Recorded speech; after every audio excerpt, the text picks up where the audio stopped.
बातमी राजकीय वर्तुळातून महाविकास आघाडी संदर्भात महाविकास आघाडीमधली बिघाडी आता चव्हाट्यावर आलेली आहे। दक्षिण मुंबईवर काँग्रेसने दावा सांगितलेला आहे, तर काँग्रेस नेता मिलिंद देवरा यांनी उद्धव गटाला आव्हान दिले।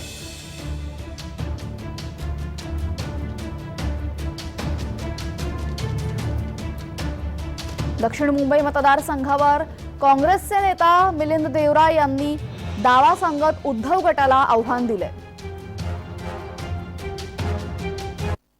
दक्षिण मुंबई सीट परंपरेने काँग्रेसकडे आहे आणि देवरा परिवार 50 वर्षापासून दक्षिण मुंबईची सेवा करत आहे।